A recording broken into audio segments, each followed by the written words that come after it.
Yeah, but no, not really my expertise. Yeah. Okay. All right. No. Anyway. No, we're two journalists, man. That's not how we roll.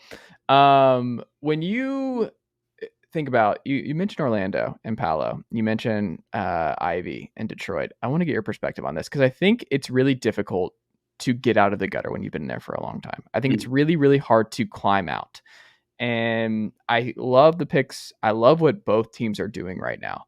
But then you look at the East and you think, all right, where is the path to one of these two teams breaking through in the next couple of years? So you have Mosley, who did a really great job last year with this Orlando team. A lot of upside there. Dwayne Casey, proven veteran head coach, won a lot of games in this league.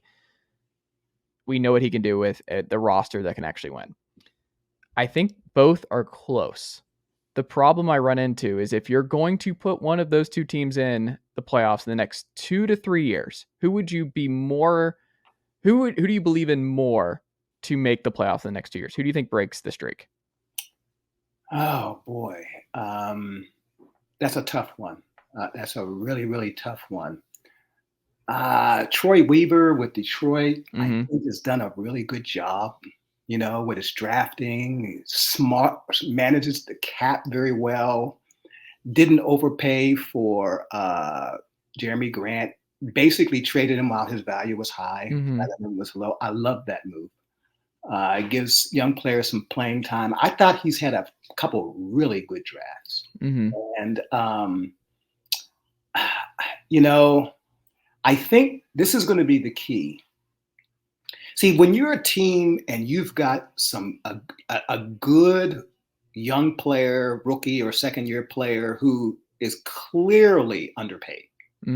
Clearly, I mean, because rookies of the year are underpaid based on their value. All of a sudden you've got them on a contract for 3 more years when they, whatever. But before you give them that rookie max, it's important for you to find a free agent and you pay him $25, $30 million a year, bring him in before you give the guy rookie max. Because once you give the guy rookie max, now it eats up your cap.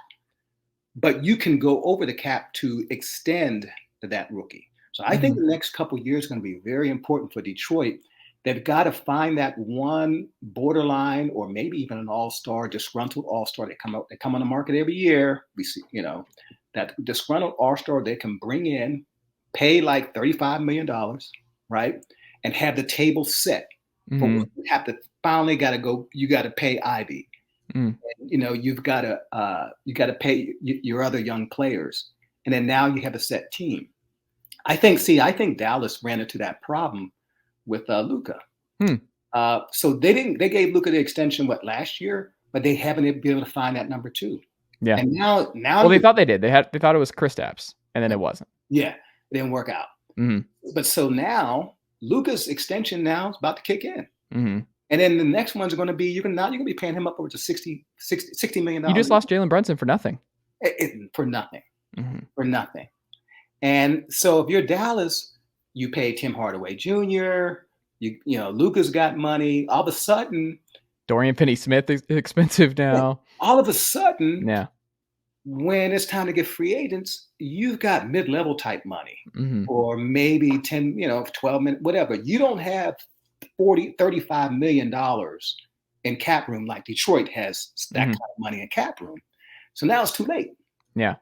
Now it's too late. Now you just got to get lucky in a trade or maybe a late draft pick to try to find Luka help. Meanwhile, one day Luke's going to wake up. He's going to be 20, 27, 28, 29 years old. He's going to I just think Dallas went all those years and Dirk, they got one championship from Dirk. Yeah. And I get it. You could argue Dwayne Wade got the referees calls and everything, all that. And maybe he would have gotten the second one. Okay, whatever. But they got one championship from Dirk. That's because they never really got a solid co-star. They had some good role players in the year they won a championship. And they actually got a little bit lucky because those players, Jason Terry, Jason Kidd, whatever, they played probably a little bit better. Sean Stevenson. Yeah, they played a little bit better. Yeah. But it would be a shame if Dallas went through 35 years of Dirk and Luka and got Mhm. 2 championships. Think about that. I mean, it's like the Packers, right? With 1 title for Brett Favre and 1 title for Aaron Rodgers over Yep. a 25, 30-year time Yep. span. That's almost impossible to do. Yep.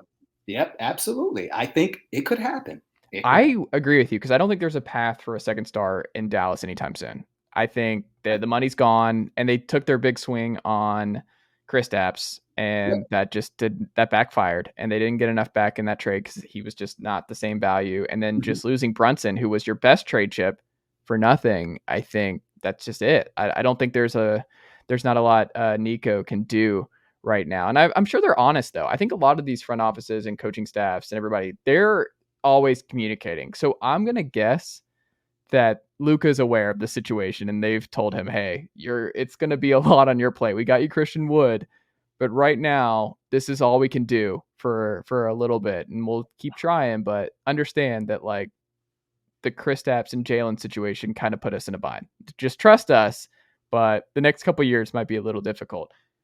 I don't know. I think it's going to be Orlando.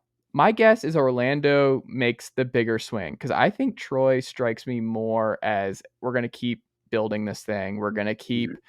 doing this our way. We're going to keep like you draft the Memphis kid and you keep that pick where people are like, oh, are they going to trade it to New York?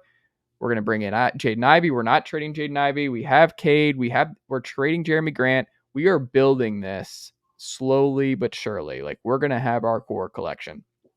I think Orlando is looking at it as like, we've had no luck in the lottery post White. This has been horrible. We've hated all of this. We have a bunch of veterans now. We're extremely deep in the guard situation. We have too many guards. We have to make some moves. Like we can't play Cole Anthony, Markel Fultz, insert guy, Jalen Suggs. There's just too many. I think they're the most positioned to trade right now for like a Bradley Beal or somebody else at the deadline. Like no state income tax in Florida. I think that's still something that's going to be enticing. I would just guess they push all their chips in once Paolo shows that he's the guy, and they're like, all right, we're tired of not getting any gate revenue. We're doing something now. So my gut says Orlando. Again, that's why it was a tough call. Mm-hmm. It's a swing either way. Yeah. I don't disagree with anything you said. Um, I I think it really depends on how good Paulo is. Whether Mm-hmm. they feel that, oh, this guy is so special, we can now expedite our rebuilding project Yeah. because we think that he is that special. I don't know if he is. Maybe he is. I don't know. Jonathan Isaac, this is a guy we Huge don't wild even. card. Hasn't played We basketball in don't like 2 even know. years. Mm-hmm. They paid him, and Yeah. they had to see something before he got hurt. I don't know. I mean, Cole Anthony, is he looked good, Yeah. when he got 35, 36 minutes a night. How's he going to deal with getting a cutback? Yeah. I mean, I don't know. Suggs, is he